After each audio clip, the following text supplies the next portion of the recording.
মাজারগুলোর দোষ কি, মাজারগুলোকে কেন ভাঙা হচ্ছে? এবং এই বাংলাদেশে বিভিন্ন এলাকায় বিভিন্ন মাজারে বিভিন্ন খাদেম মুরিদ ভক্ত অনুরক্ত আছে, তো এখানে মাজারের সমস্যাটা কোথায়, কেন ভাঙা হচ্ছে, এটা কি ইসলাম অনুমোদন করে? আপনাদেরকে একটা কথা বলি, যখনই আমরা আলোচনা করি লাল শাহ বাবার কবর না কালা শাহ বাবার, হলুদ শাহ বাবার নাকি চটপটি শাহ বাবার, কত ধরনের নাম যে কবরস্থান বা মাজারের ওপরে লেখা যায়, দেখা যায় অনেক কবর আছে, মাজার আছে যেখানে ইতিহাসে তাদের ব্যাপারে কোনো তথ্য পাওয়া যায় না, কিন্তু এখানে কবর বানিয়ে ফেলেছে। আমরা ওলিয়া উলিয়াদের বিপক্ষে না, নাউজুবিল্লাহ, ওলিয়া উলিয়াদের মাধ্যমে আমরা বাংলাদেশে ইসলাম পেয়েছি সত্য, কিন্তু ওলিয়া উলিয়ারা যেখানে শায়িত আছেন সেই স্থান বা মাকামকে কেন্দ্র করে, মাকানকে কেন্দ্র করে যদি কোনো শিরক বা বিদআতের কোনো কার্যকলাপ হয় তাহলে সেই জায়গাটাতে আমাদের হচ্ছে প্রশ্ন। এখন আসেন যে মাজার কি ইসলামী শরিয়ায় হারাম? তাহলে রাসূল সাল্লাল্লাহু আলাইহি ওয়াসাল্লামের মাজার কেন আছে, কবর কেন আছে? আর আল্লাহর হাবিব সাল্লাল্লাহু আলাইহি ওয়াসাল্লামের যে কবরটা, কবরের উপরে যে স্থাপনাটা নির্মাণ করা হয়েছে, এটা কে নির্মাণ করেছেন?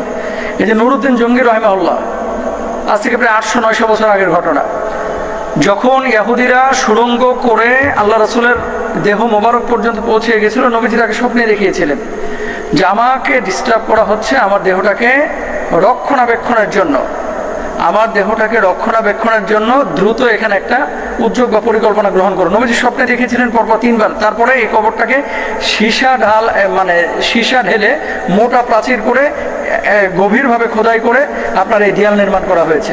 তো আল্লাহ রাসূলের যে সবুজ গম্বুজ, এটা কিন্তু তুর্কিরা যখন শাসন করেছে তখন সেখানে নির্মাণ করা হয়েছে, পরবর্তীতে কিন্তু এটা নির্মাণ করা হয়নি। এবার আসেন 10,000 সাহাবী যেখানে শায়িত আছে বা তারও অধিক সাহাবী, উহুদের প্রান্তরে যেখানে শাহাদাতে উহুদের যারা শায়িত আছেন, মাকবারা মুআল্লা আম্মা জান খাদিজাতুল কুবরা রাদিয়াল্লাহু তাআলা আনহা যেখানে শায়িত আছেন, এখানে কোনো মাজার আছে?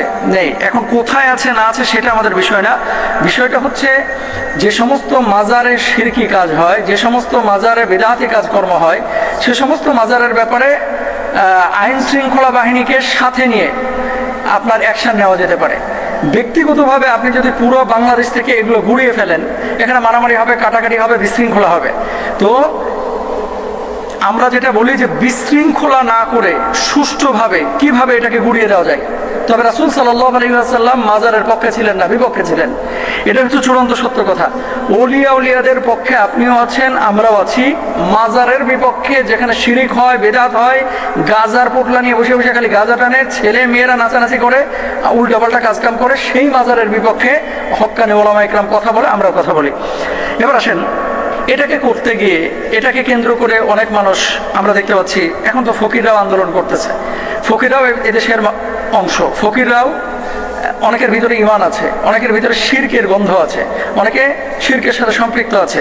তো তাদেরকে আসলে দাওয়াতি কাজ করা উচিত, বোঝানো উচিত। কিন্তু এখন যেটা হচ্ছে যে মাজারকে কেন্দ্র করে কিছু কিছু জায়গায় মনে চাচ্ছে আমি যে ঘুরায় ফেলতেছি। তো এই জায়গাগুলো আলেমদের সাথে পরামর্শ করে আপনারা উদ্যোগ গ্রহণ করবেন। আল্লাহর হাবিব সাল্লাল্লাহু আলাইহি ওয়াসাল্লাম এই ধরনের স্ট্রাকচার কবরের উপরে দিতে নিষেধ করেছেন, কিন্তু যারা দিয়েছেন তাদেরকে আপনি প্রথমেই যদি আক্রমণাত্মক বা মারমুখী আচরণ করেন তাহলে প্রতিপক্ষ করে ফেলবেন।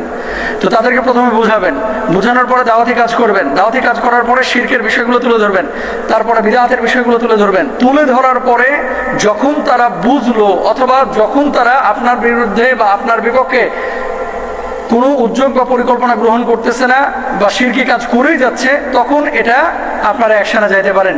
কারণ ইয়ামুরুনা বিল মারুফ ওয়া ইয়ানহাউনা আনিল মুনকার, আমাদের বৈশিষ্ট্য কি, আমাদের দায়িত্ব কি? সৎ কাজের আদেশ দিব, অসৎ কাজ থেকে আমরা মানুষকে বিরত রাখবো। বিশৃঙ্খলা ফাসাদ আমরা চাই না। তবে এক্ষেত্রে যেখানে শিরকের আখড়া, সেই জায়গাটায় সাধারণ মানুষকে শিরক থেকে বাঁচানোর জন্য আলেমরা উদ্যোগ পরিকল্পনা গ্রহণ করবেন।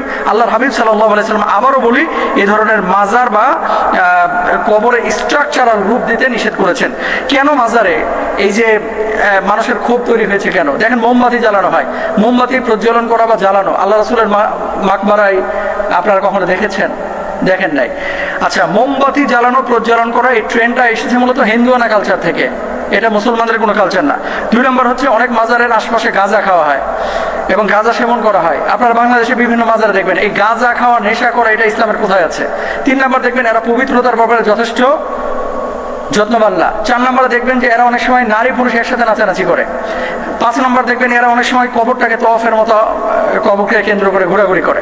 6 নম্বর আপনারা দেখবেন যে এরা ঠিকমতো পবিত্রতা অর্জন করার চুলে জট নিয়ে, কোন সাহাবীর চুলে জট ছিল আপনি দেখেন তো ইতিহাস থেকে, একজন সাহাবী দেখেন যার চুলে জট ছিল।